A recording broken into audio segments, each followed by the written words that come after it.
और बड़ी खबर आपको बताते हैं, महाराष्ट्र के अहमदनगर में चौंकाने वाली एक घटना सामने आई है। कुएं में गिरी बिल्ली को बचाने गए 5 लोगों की मौत की खबर सामने आ रही है। बिल्ली को बचाने के लिए दरअसल 6 लोग कुएं में कूदे थे, जिसमें से 5 लोगों की जान चली गई है।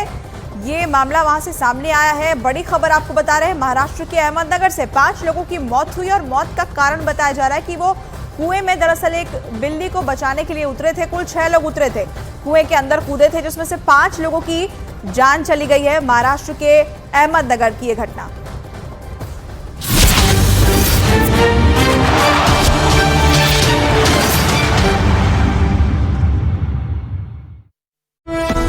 प्रमुख राज ठाकरे ने दिया एनडीए और महायुति को बिना शर्त समर्थन। लोकसभा चुनाव नहीं लड़ेंगे राज ठाकरे। कार्यकर्ताओं से विधानसभा चुनाव की तैयारी करने के लिए कहा। एनडीए और महायुति को समर्थन देने के लिए राज ठाकरे के फैसले का मुख्यमंत्री एकनाथ शिंदे ने स्वागत किया। बोले, पीएम मोदी की विकास नीति के मद्देनजर राज ठाकरे ने दिया समर्थन। राज ठाकरे के समर्थन देने के फैसले का डिप्टी सीएम देवेंद्र फडणवीस ने ट्वीट कर स्वागत किया। एकनाथ शिंदे गुट के नेता कृष्णा हेगड़े ने कहा, अब 4 पार्टियां महाराष्ट्र के हित के लिए करेंगी काम। महाराष्ट्र में महाविकास आघाड़ी में सीट बंटवारे का ऐलान। शिवसेना उद्धव गुट 21, कांग्रेस 17 और एनसीपी शरद पवार 10 सीटों पर लड़ेंगे चुनाव। महाराष्ट्र में महाविकास आघाड़ी में सीट बंटवारे पर मुंबई में कांग्रेस को सिर्फ 2 सीटें मिलने पर कांग्रेस में दिखी नाराजगी। मुंबई कांग्रेस अध्यक्ष वर्षा गायकवाड़ ने फोन पर केसी वेणुगोपाल से सीट शेयरिंग पर व्यक्त की नाराजगी। महाराष्ट्र में कांग्रेस को एक और झटका। कांग्रेस नेता और प्रवक्ता राजू वाघमारे शिवसेना शिंदे गुट में हुए शामिल। सीट बंटवारे के बाद कांग्रेस की नाराजगी सामने आने के बाद शरद पवार गुट के नेता जितेंद्र आव्हाड का बयान सामने आया। बोले, गठबंधन में ऐसा होता रहता है, कई बार मन मुताबिक सीटें नहीं मिलती।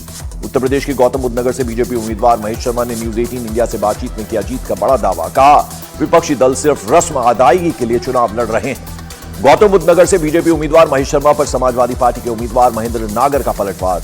न्यूज 18 इंडिया से बातचीत में कहा, इस बार बीजेपी को मिलेगी कड़ी टक्कर। पश्चिम बंगाल के बीजेपी अध्यक्ष सुकांतो मजूमदार का कोलकाता के दमदमा में पहला रोड शो। न्यूज 18 इंडिया से बातचीत में कहा, 35 सीटों का टारगेट पूरा करेंगे। पश्चिम बंगाल के ठाकुरबाड़ी में नहीं थमा सियासी ड्रामा। कांग्रेस की ममता बाला ठाकुर ने बहाए आंसू। कहा, राष्ट्रपति से शिकायत करूंगी। जवाब में बीजेपी के शांतनु ठाकुर ने आंसू को नाटक कहा। शांतनु ठाकुर ने चिट्ठी के जरिए मिली धमकी मामले की सीबीआई जांच की मांग की। कहा, मैंने गृहमंत्री से इस बारे में बात की, प्रधानमंत्री को इस बारे में जानकारी भी दी। एनआईए पर हमले को लेकर बीजेपी नेता दिलीप घोष ने टीएमसी पर बोला हमला। बोले, एनआईए गई है, सब ठंडा कर देगी। एसिड पड़ा है तो कीड़े मकोड़े चूहे और सांप बाहर निकल रहे हैं। तेजस्वी यादव ने चुनाव प्रचार के दौरान नवरात्र से एक दिन पहले वीडियो शेयर किया। हेलीकॉप्टर में मुकेश सहनी के साथ मछली रोटी खाते दिखे। एक्सपोज पर लिखा, वीडियो देखकर कुछ लोगों को लग सकती है मिर्ची। मध्य प्रदेश के बालाघाट की रैली में प्रधानमंत्री नरेंद्र मोदी ने खुद को महाकाल का भक्त बताया। विपक्ष पर हमला करते हुए कहा, विपक्ष के नेता सनातन को खत्म करने की कसम खा रहे हैं। बीजेपी नेता हेमा मालिनी पर टिप्पणी को लेकर कांग्रेस नेता रणदीप सुरजेवाला को चुनाव आयोग ने कारण बताओ नोटिस जारी किया। सुरजेवाला से 11 अप्रैल तक जवाब मांगा। मध्य प्रदेश के बैतूल में लोकसभा चुनाव स्थगित। बीएसपी प्रत्याशी अशोक भलावी की हार्ट अटैक से मौत की वजह से चुनाव स्थगित। जल्द होगी नई तारीख का ऐलान। बैतूल के बीएसपी प्रत्याशी अशोक भलावी की हार्ट अटैक से मौत और तबीयत खराब होने के बाद अस्पताल में भर्ती कराया गया था। उत्तर प्रदेश के पीलीभीत में पीएम मोदी की रैली के दौरान मंच से आई एक अलग तस्वीर। पीएम मोदी ने मंच पर हाथ पकड़कर सीएम योगी को दिखाया रास्ता। बिहार की सारण सीट से बीजेपी उम्मीदवार राजीव प्रताप रूडी का फिर दिखा प्रचार करने का अलग अंदाज।